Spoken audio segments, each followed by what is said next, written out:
On this week's 1+1, why bringing down dictators doesn't always result in reform to Arab women.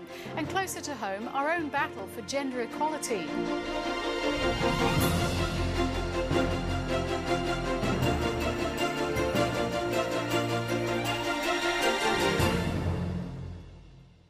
Hello and welcome to the programme. I'm Jane Hutchin. Later we'll speak to Mia Friedman and Geraldine Chin Moody, but first, Manal Omar is a Palestinian American who's worked for humanitarian organisations throughout the Middle East. It was her posting to Iraq to establish an office for Women International in 2003 that still plays on her mind as she contemplates the role Arab women have played in the recent revolts across the region.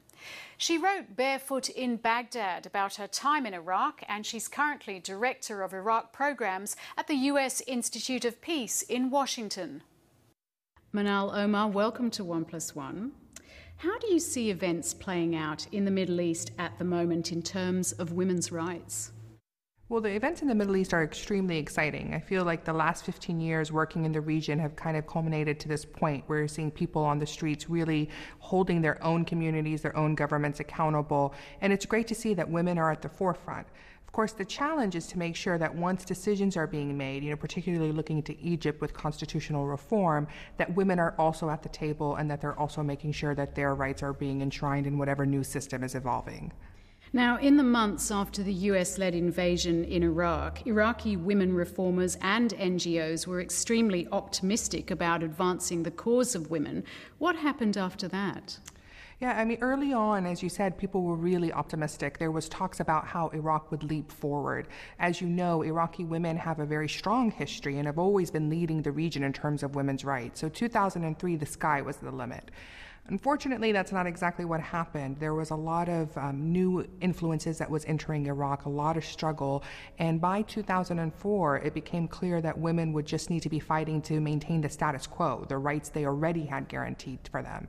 And it's been pretty much, downhill from there in terms of a real struggle for Iraqi women to protect their rights, to fight off regional influences, outside influences. And today, in 2011, there is a fear that Iraq would actually backslide rather than improve. Do you blame US and coalition forces for allowing that backslide to happen? I think that there's a lot of people that are responsible. Among them was the international intervention, not paying enough attention to securing women's rights, as I mentioned early on when you're doing constitutional reform. But also the regional influence is something not to underplay. A lot of people were playing games within Iraq, kind of promoting their own agendas, and unfortunately what got lost in between were the women's issues. So there's a lot of people who are responsible. I think what's good and why I'm cautiously optimistic about Iraq is seeing how women continue to take a forefront in demanding their rights and not allowing themselves to be sidelined or marginalized. You say that to some extent your time in Iraq still haunts you. How so? Well, along the way, working in Iraq, I had some wonderful experiences, but also experienced great loss. People very close to me paid, the ultimate price, paid their life for promoting women's rights. And I think that there is a little bit of the survivor's guilt that still haunts me, a little bit of the questioning. Again, after 7 years really involved in Iraq, what was the impact? What were we able to accomplish? Particularly, as I mentioned, Iraqi women are still struggling to secure their rights. And, you have the moments of self-doubt. Was it worth it? Was I, able to help in any way? And those questions tend to really bring in a dark cloud over a lot of the work that I've done. Are you able to say how they did pay a price? What are you talking about there? Well, with their lives. A lot of people were killed in Iraq. And I, particularly think of a good friend of mine, Fern Holland, who came from Ohio and worked very hard for women's rights. You have Marla Rezeki, a journalist who really fought to protect civilians' rights. And you have countless, an incredible large amount of Iraqi women who were assassinated at their doorstep, sometimes even in front of their own children, who were speaking out on their issues and, refusing to be silent. And these are people I worked very closely with. And to see, that they, in the end, were killed for the same type of work that I did, really left a feeling of loss and a question of having to really continue the work that they began. So is it safer now than it was under Saddam? That's the trick question, and it's a really hard question to answer. I mean, the reality is, of course, it's not safer. The type of instability that's going out throughout the country, even, this week alone, you have protests. People are calling the protests the Day of Rage, similar to what's happening in the Middle East. A lot of people calling it the Day of Regret, in terms of voting, in terms of the elections, in terms of the outcome of the government, in terms of, 2003. There is, a lot of difficulty in identifying Iraq as better or worse. However, when you ask Iraqis very bluntly, what would they like Saddam back? The answer is almost always no. People don't want to have that type of Ba'athist regime, to have Saddam back. But the struggle, and I think it's a struggle in the region as a whole, is why is that our choices? Either dictatorship or chaos. And Iraqis are really looking for that middle ground. At the moment, a lot of people are in that euphoric state, for example, in Egypt, as they think of a future without Hosni Mubarak. But do you think the same pessimism will eventually creep in a sense, as it has done in countries like Iraq? It's really hard to say. The jury's still out in terms of where it could go. Egypt is a very different country than Iraq, obviously. And Iraq, Saddam Hussein was a madman, but a genius in terms of cutting Iraqis off. So you had no satellite television, you had no internet, you had no contact with the outside world, and Saddam pretty much eliminated all forms of civil society. Whereas Egypt, you have, even under Mubarak, a very vibrant civil society, high academics, a link with the elite young people who were part of the movement with the grassroots, which again, you rarely find that type of connection, which resulted in Tahrir Square.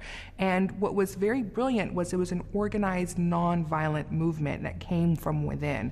So that gives me, and I always use the word cautious optimism that Egypt could potentially come out a different model. Egyptians are very well aware of the challenges in front of them. And I remember the first days of, Mubarak stepping down, every worry swept in, because I know the difficulties of constitutional reform or even potentially drafting a new constitution. And I told myself, take a step back and enjoy the moment, because it's truly a remarkable moment that's happening in the Middle East. You're Palestinian, and your family came to the US as Palestinians. What year was that? Can you just remind me first of all? It was 1975. 1975. How does the experience of your parents, for example, how does that inform what you do? Well, and obviously being Palestinian, I was always aware of social injustices. I think also I was very fortunate that my parents raised me, understanding that I was just as American as I was Palestinian, and that I was, a Southerner, and I was also a Muslim woman. And, all these different identities that should have contradicted, my parents kept telling me this is part of who you are, and to accept and embrace each part of my identity.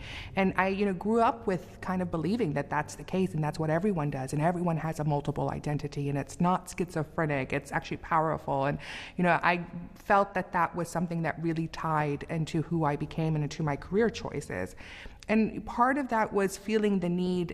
Obviously being in America, I was part of a privileged group. I, had access to education. I had access to healthcare.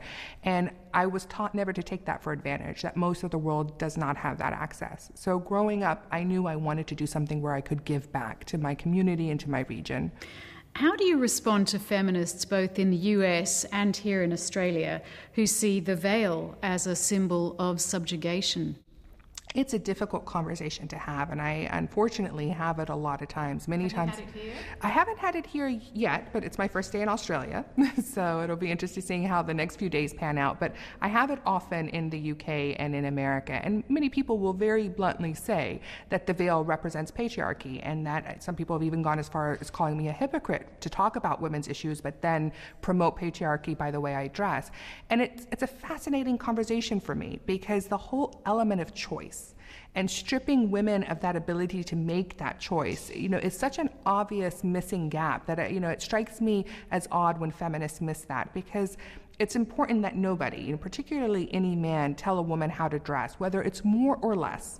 And I would like to see a global sisterhood where women are standing together saying nobody's going to tell us how to dress, and no one's going to judge us for the decisions that we make. And, seeing a woman wearing a burqa next to a woman next to a bikini, both delivering the same message, is the type of thing I would like to see from women and from feminists in the future. So you think it's narrow-minded people making that assumption?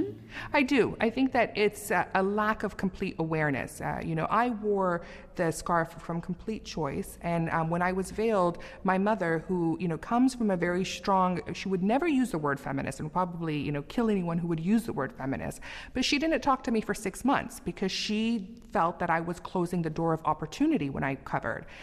After the 6 months, and she saw that I continued, I was on the basketball team in my community in America, and I continued to swim, and I continued to be active and continued to speak my mind. She recognized that the veil was just a piece of material. I mean, it's just a clothing material, and so much judgment, so much debate is going around it that it's a little disappointing that we're allowing the discussion to center again around something physical rather than around something intellectual.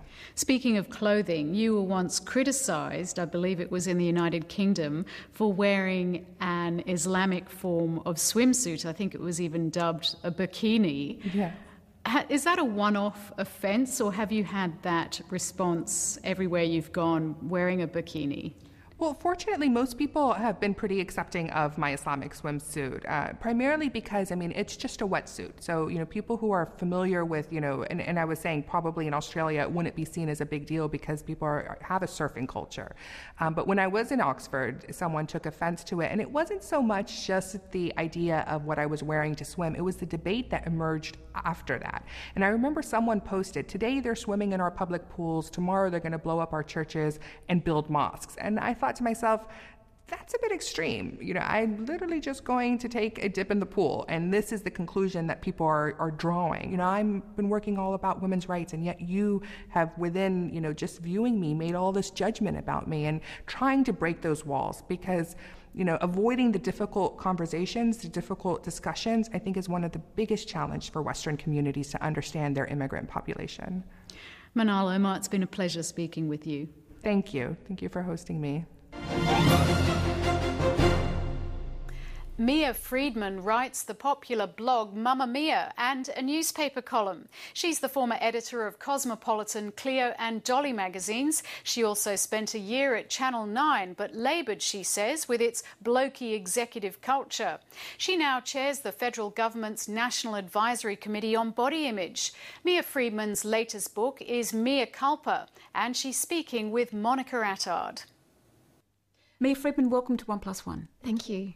Now, a mother of 3, not to mention various animals in the household from what I read, you run a highly successful online venture, which actually makes money these days. How hard do you find it to be a mother of 3 and a businesswoman? Very, very. I have a lot of help, and I think it's always really important to say that. I have a nanny that comes 4 days a week.